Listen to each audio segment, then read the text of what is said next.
seguindo mais um prevaricação agora, artigo 319 do Código Penal.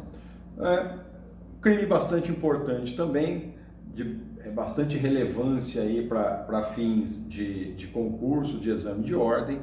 Estão sempre questionando a respeito do artigo 319 e vocês vão verificar daqui a pouquinho o porquê da importância dele e as perguntinhas. Então veja, o legislador vai lá no 319 e define a prevaricação como o ato de retardar ou deixar de praticar indevidamente ato de ofício ou então praticá-lo contra disposição expressa de lei para satisfazer interesse ou sentimento pessoal. Pena de detenção de 3 meses a 1 ano e multa. Nós estamos, da mesma forma, agora nós voltamos lá para o capítulo 1, nós estamos tratando aqui de crime funcional, portanto, crime próprio, praticado por funcionário público. Sujeito ativo é o funcionário público. Qual é a finalidade do artigo 319? O que o crime de prevaricação busca tutelar? Primeiro, todos eles buscam tutelar a moralidade da administração pública. E uma das formas de moralizar a administração pública é punir o funcionário relapso, o funcionário preguiçoso. Porque ao assim agir, ele está sendo ou ele está praticando uma infidelidade ao seu dever de ofício, à função a qual ele exerce. Portanto, esta é a finalidade do legislador, é fazer com que o funcionário público não fique no seu horário de trabalho, no seu horário de expediente, dormindo, tá? Esta é a finalidade. E por isso o legislador menciona aí algumas formas que caracteriza a prevaricação. Cuidado que precisa estar presente todos os elementos do tipo, e nós vamos rapidamente falar de cada um deles. Tá? Portanto, a prevaricação é o não cumprimento por parte do funcionário público de suas obrigações com o fim, olha aí o elemento subjetivo do tipo, com o fim de satisfazer os objetivos pessoais, prejudicando o desenvolvimento normal da atividade pública, do serviço público. Portanto, só haverá o crime se o funcionário público retardar ou deixar de praticá-lo ou praticá-lo contra a disposição expressa de lei, se tiver por finalidade esse funcionário público a satisfação de interesse pessoal ou de sentimento pessoal. Caso contrário, nós não estaremos diante do crime de prevaricação. Pode haver um outro ilícito, dependendo da hipótese, ou uma mera infração administrativa, ok? Observaçãozinha que eu passei para vocês, a obrigação para caracterizar esse crime deve ser do funcionário público e não do terceiro, tá? Então veja, precisa ser um ato de ofício do funcionário público. Logo, é daquele funcionário público determinado a obrigação de fazer algo e ele retarda, deixa de fazer ou faz de forma contrária à disposição expressa em lei. Se for de um outro funcionário público, o fato é atípico para aquele funcionário público. Coloquei como exemplo aí, se o superior hierárquico solicita que o subalterno faça algo que é de competência do superior hierárquico. Então, o superior hierárquico é que deveria fazer, porque é a competência dele, e o superior hierárquico pede para o subalterno fazer. E o subalterno, então, realiza qualquer uma das condutas definidas no artigo 319.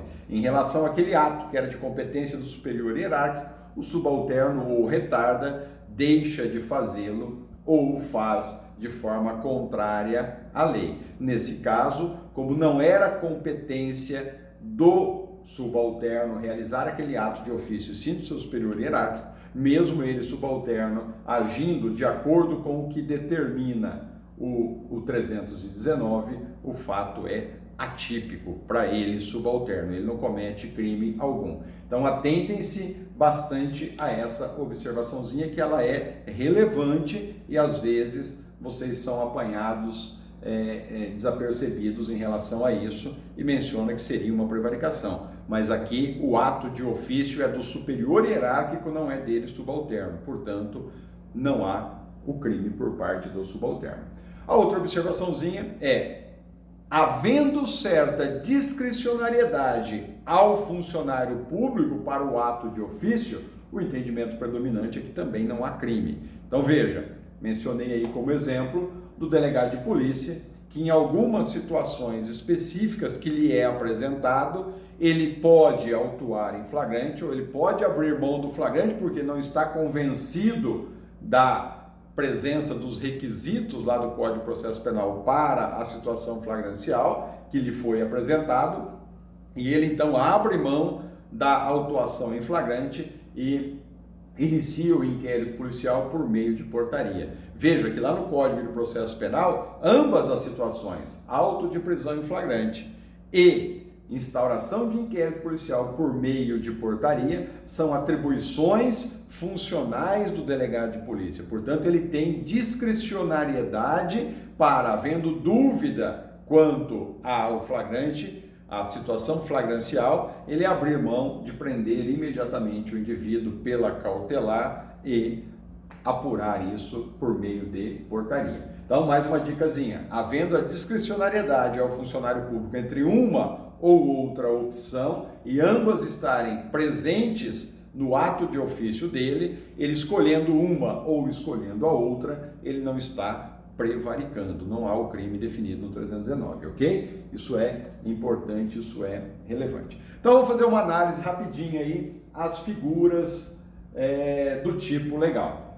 Retardar, deixar de praticar e praticar em disposição contrária à lei. Então vamos lá. Primeira hipótese, retardar. O retardar nós já analisamos nos crimes anteriores aí. Trata de situação de atrasar, adiar, deixar de fazer no prazo estabelecido. Olha, o retardar, adiar, deixar de fazer no prazo estabelecido dá a impressão de desleixo, de preguiça. Por isso, prevaricação, se o fim estiver determinado e for ato de ofício daquele funcionário público, ou seja, se for para satisfazer interesse pessoal ou sentimento pessoal do funcionário público, tá? A intenção no caso é protelar o prazo para realizar e não deixar de fazer, tá? No retardar, o indivíduo atrasa, prolonga, demora para fazer, mas ele vai fazer, tá? Ele não deixa de fazer. Já no deixar de praticar, agora há o ânimo definitivo de não praticar o ato. Portanto, o deixar é conduta omissiva, é não fazer, tá? Imagine vocês lá numa seguinte situação, numa sexta-feira, após o almoço, ainda tendo que trabalhar até às 17 ou até às 18 horas, o funcionário público, tá? Depois do almoço, numa sexta-feira, deixa de fazer os atos de ofício porque ele quer ir para a praia, ou porque ele quer descansar, ou porque ele quer fazer qualquer outra coisa que não o trabalho dele, que ele tem por obrigação cumprir o horário determinado, tá? Então, numa sexta-feira lá, ele deixa de realizar ato de ofício para descansar, ou para sair mais cedo, ou para ir para a praia. Nesta situação, ele está deixando de fazer atos de ofício durante aquele período de expediente dele,